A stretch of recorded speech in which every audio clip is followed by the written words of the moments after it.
Franklin's Halloween, written by Paulette Bourgeois, illustrated by Brenda Clark. Franklin could count by twos and tie his shoes. He knew the days of the week, the months of the year, and the holidays in every season. Today was October 31st. It was Halloween. Franklin could hardly wait for tonight's costume party. Everyone would be there.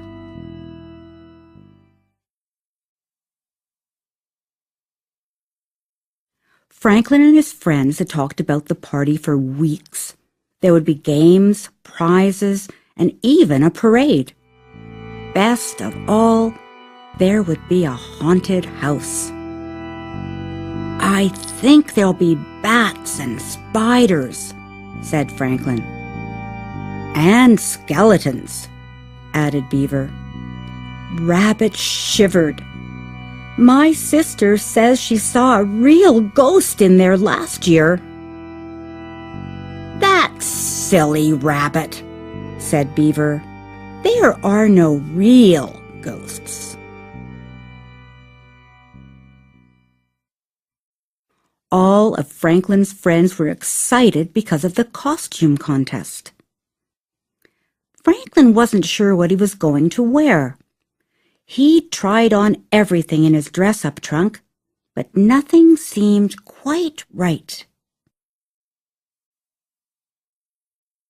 Beaver and Goose were keeping their costumes secret. "Try to find us at the party," they giggled. Fox was also mysterious about what he was going to be. "Look for something gruesome," he said. That gave Franklin an idea. He would be something creepy. It took Franklin more than an hour to make his costume. As soon as it was done, he sneaked up behind his father and tapped him on the shoulder. "Trick or treat," said Franklin. "Ah!" gasped his father. "Who are you?"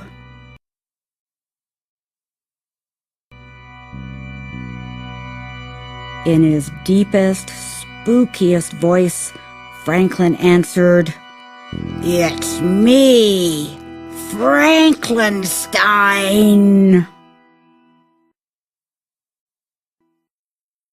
On the way to town, Franklin tried to guess who was inside each costume. "At least I don't have to worry about finding Bear," said Franklin. "He's always a ghost." By the time Franklin and his parents arrived, the party had started. Franklin spotted a ghost at the apple bobbing and hurried towards him. "Hello, Bear," Franklin said. "Ooh," answered the ghost. "That's good, Bear," said Franklin. "You sound really scary." Franklin bobbed for an apple. Then he ran to the pumpkin toss. It was his favorite game because he always won a treat. Franklin's bag was almost full by the time the judges announced the costume contest. While everyone lined up for the parade, Franklin tried to find more of his friends.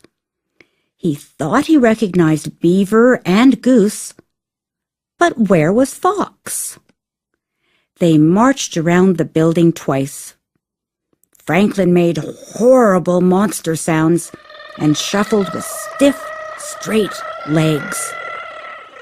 He won a prize for being the best green monster.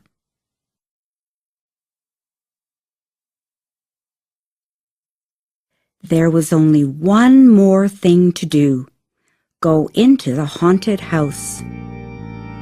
"You first," said Beaver, pushing Franklin towards the door. It creaked open. A skeleton rattled. Chains clanged. There were moans. Franklin stepped on something crunchy. Suddenly, a big, hairy hand reached out of the darkness. Franklin's heart beat hard and fast, but before he could scream, a light was flicked on.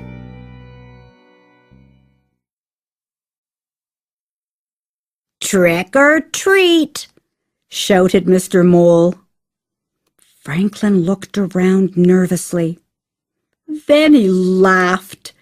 The hairy hand was only Mr. Mole's mop. "Here's a treat for braving the haunted house," said Mr. Mole. "A ghost came before you. He got so scared he flew away." "But Bear can't fly," said Franklin. "It wasn't Bear," explained Mr. Mole. "Bear is homesick with a nasty cold." Franklin shuddered. If Bear wasn't the ghost, then who was? He ran back to his friends who were waiting in line for the haunted house. "Was it that scary?" asked Fox. "You look like you've seen a ghost." "Maybe I did," said Franklin. He told them what Mr. Mole had said. "You mean that Bear was never here?" asked Beaver. Franklin shook his head. The ghost flew over them. It swooped low and called, "Ooh!" Rabbit twitched. "So what is white, says who, and flies?" "A real ghost," answered Goose. "Run!"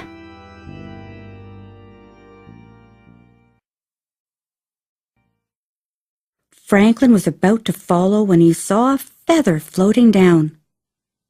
"Stop!" he shouted. "I think I know who the ghost is." Franklin showed them the feather. "Look, it must be Mr. Owl."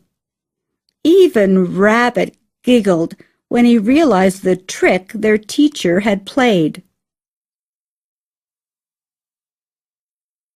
By the end of the party, everyone's bag was full. "Poor Bear," said Raccoon. "No treats for him." "We could share our treats with Bear," suggested Franklin. All the friends agreed. They each put some treats into a bag. Then they walked to Bear's house and left the bag on the doorstep. "Trick and treat," they called.